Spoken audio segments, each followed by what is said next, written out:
अस्सलाम वालेकुम। तो जैसे कि हमने AFC 02 बिजनेस कम्युनिकेशन स्टार्ट की हुई है, चैप्टर नंबर 5। तो आज उसका टॉपिक है written communication.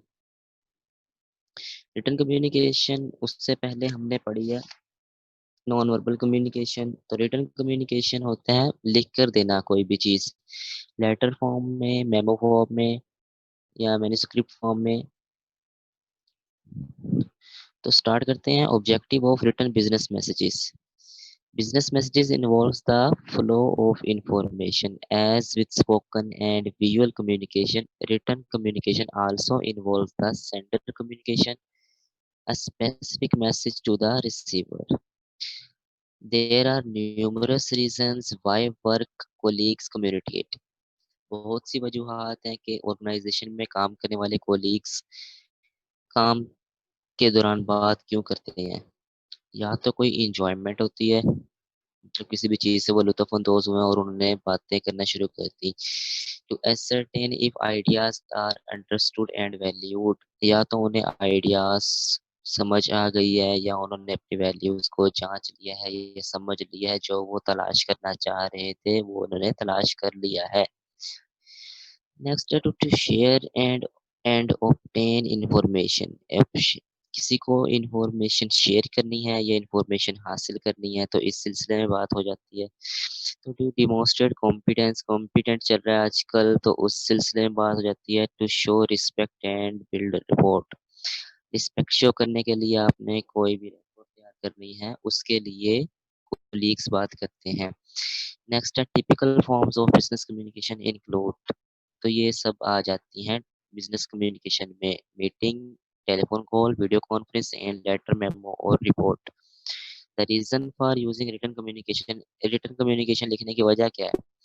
To help the reader remember complex information.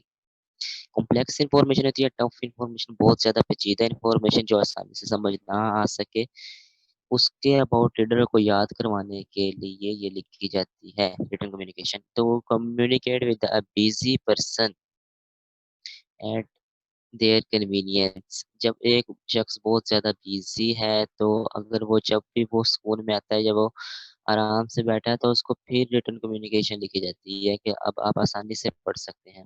To encourage the reader to retain our messages reference in the future. Reference future में रेफरेंस लिखने के लिए भी रीडर को एनकरेज किया जाता है रिटन कम्युनिकेशन के ज़रिए। To retain a record of what we said. ये रिकॉर्ड रखा जाता है रिटन कम्युनिकेशन के ज़रिए किसी भी लेटर फॉर्म में या मेमो फॉर्मेट में, या आपने क्या कहा था, माज़ी में आपने क्या कहा था, उसका रिकॉर्ड रखा जाता है फ्यूचर के लिए। नेक्स्ट है audit trail. Audit trail is a record that provides documentary evidence of sequence events, details of those events. तो मैं आपको सिंपल वर्ड्स में बताता हूँ। ऑडिट ट्रेल एक ऐसी चीज़ है, मतलब सीक्वेंस ऑफ इवेंट्स है, इवेंट्स का सीक्वेंस है जिसमें उस इवेंट्स की डिटेल मौजूद है। और ये जो है ना डॉक्यूमेंट्री एविडेंस, मतलब सबूत प्रोवाइड करता है। इस चीज़ के रिकॉर्ड को ऑडिट ट्रेल कहते हैं। अब key elements of written business messages में क्या-क्या चीज़ें ज़रूरी हैं, तो 3 की एलिमेंट्स हैं। मैसेज क्या है? सबसे पहले मैसेज आता है, फिर राइटर लिखने वाला, फिर द रीडर जिसने मैसेज पढ़ना है। So next, give the critical nature of the reader. You need to consider the following points when constructing the written communication. Imagine that you were speaking to the reader. Let करें कि आप reader से बोल रहे थे। Would you use the same word? क्या आप तुम सेम वर्ड यूज करोगे? सेम वर्ड यूज नहीं करेंगे। दूसरा, अब आप रीडर से बात कर रहे हैं, रीडर सेम वर्ड यूज नहीं करेगा। रीडर आपसे क्वेश्चन कर रहा है तो उसने जो वर्ड्स यूज किए हैं आप उसके जवाब में वो वर्ड्स यूज नहीं करेंगे। चैलेंज एवरी सेंटेंस, हर सेंटेंस को चैलेंज करें और आस्क योरसेल्फ द क्वेश्चन, और क्वेश्चन को जांचने की जल्द से जल्द कोशिश करें। What am I really trying to say, क्या मैं वाकई कहने की कोशिश कर रहा था। अच्छा, also when writing to multiple recipient you need to identify who will actually act on your message. अब जो where the objective of communication is to get a decision. अगर कम्युनिकेशन का मतलब नतीजा हासिल करना है, तो जो फैसला करवाने वाला है वही डिसीजन मेकर होता है। उस शख्स को की रीडर कहते हैं। नेक्स्ट है different forms of written business communication, बहुत इंपॉर्टेंट टॉपिक है, एमसीक्यू इसी से बनता है। तो फर्स्ट है सेल्स लेटर। सेल्स लेटर क्या होता है? Send from an organisation to a potential customer. Simple words में मैं आपको वन बाय वन एक एक लेटर के अबाउट बताऊंगा एग्जांपल्स के साथ। तो सबसे पहले है सेल्स लेटर। सेल्स लेटर होता है, अब कोई भी बहुत बड़ी ऑर्गेनाइजेशन है, उसने अपने कस्टमर को एक लेटर दिया है, यार हमारे पास ये ऑर्डर्स, गुड्स और प्रोडक्ट्स हैं, ये सर्विसेज हैं, आप हमसे फायदा उठाएं। इस तरह के लेटर को कहते हैं सेल्स लेटर। नेक्स्ट है ऑर्डर लेटर। ऑर्डर लेटर होता है कस्टमर ने ऑर्गेनाइजेशन को भेजा है। अब लाइक फूड पांडा एक ऐप है, वहां पे आप ऑर्डर करते हैं, यार मुझे बर्गर चाहिए या आपको कुछ भी खाने की चीज चाहिए, तो आपने एक ऑर्डर किया है, इस तरह के लेटर को कहते हैं ऑर्डर लेटर।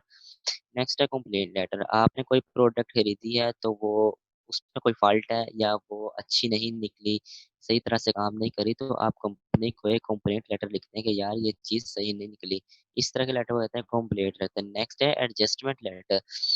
अब जो उसने हमने कंपनी को लेटर लिखा है ना, कंप्लीट लेटर, उसके रिस्पॉन्स में वो हमें जवाब देता है, हाँ यार आपका ये काम बाकी ठीक है कि आपने ये प्रोडक्ट गलत है, हम इसके नतीजे में आपको कोई अलग या आपके पैसे वापस करेंगे। Usually sent in response to a claim or complaint and include the final outcome. फिर है इंक्वायरी लेटर। पूछ गुछ किसी के about, ask question or elicit information from the recipient. Next है फॉलो अप लेटर। अब फॉलो अप लेटर मैं आपको ऐसे बताऊंगा कि आप गए हैं इस तरह किसी भी आई कैप के जो इंस्टीट्यूट है, लाइक स्कैन है, राइज है, सीएफपी कॉलेजेस में आप अपना एडमिशन करवाने गए हैं, तो आप एडमिशन करवाए हैं, फी भी पे कर दी है, तो अदारा ये कहता है कि हम आपको बाद में बता देंगे क्लासेस कब से स्टार्ट है। तो 1 महीने बाद या 15 दिन बाद, जितने दिन बाद भी उनका एक मैसेज आता है या लेटर आता है कि आज से आपकी क्लासेस स्टार्ट हैं, आप क्लासेस ज्वाइन कर लें।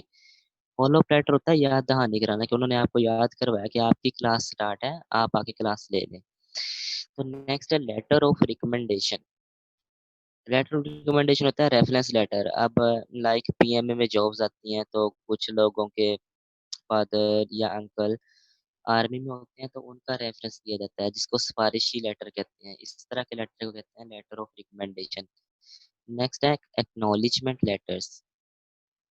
एक्नॉलेजमेंट लेटर होता है दो शख्स के दरमियान मीटिंग हुई है किसी भी चीज़ पर कि यार हमने इस प्रोजेक्ट पे काम करना है, तो दोनों के बात का नतीजा ये निकलता है कि हम ना आपको कुछ देर बाद बता देंगे। तो मिलने के बाद वो घर जाके जो भी जिस तरह के वो डिस्कस करे या अपनी कंपनी से डिस्कस करेगा, तो उनके दरमियान जो माहिदा हुआ, इस तरह के लेटर को कहते हैं एक्नॉलेजमेंट लेटर। यानी मिलने के बाद जो लेटर भेजा है उसको कहते हैं एक्नॉलेजमेंट लेटर। नेक्स्ट है cover letter. Accompany something such as a package or report, they describe the enclosed के कब बंद हो रही है and why it is being sent. अब जिस तरह एक स्टॉक एक्सचेंज में शेयर्स के अबाउट बात होती है, यार तेरा शेयर्स इतने पे आकर रुक गया या तेरा शेयर्स इतना बढ़ गया, इस तरह के लेटर को कहते हैं कवर लेटर। फिर नेक्स्ट है letter of resignation. Resignation letter, आपने किसी भी जॉब से रिजाइन किया है, तो आप कंपनी को लेटर लिखते हैं कि मैं इस जॉब से रिजाइन करता हूँ, इस तरह के लेटर कहते हैं लेटर ऑफ रेजिग्नेशन। नेक्स्ट है सर्कुलर लेटर। सर्कुलर लेटर आप ईद के मौके पर या किसी भी इवेंट के मौके पर लिखते हैं, तो एक ही मैसेज सबको एक ही वक्त में भेज देते हैं, एक सेम मैसेज होता है और वो डिफरेंट ऑडियंस को सेंड करते हैं, इस तरह के लेटर कहते हैं सर्कुलर लेटर। नेक्स्ट है मेमोरेंडम। मेमोरेंडम पहले भी हम बात कर चुके हैं, ये इंटरनल होता है और इनफॉर्मल होता है, एक नोट, एक डॉक्यूमेंट या डे बाय डे जो एक्टिविटीज हैं, वीकली एक्टिविटीज हैं, उन पे लिखा जाता है।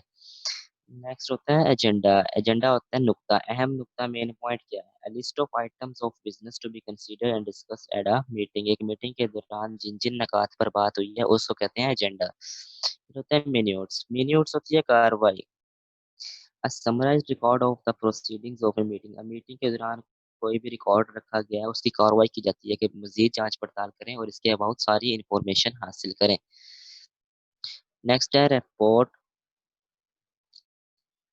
An account given to one particular matter in the form of an office document, for example, a due diligence report. Report सीधी सी बात है, एक्सप्लेनेशन ऑफ फैक्ट्स है कि यार किस चीज के लिए रिपोर्ट लिखी है।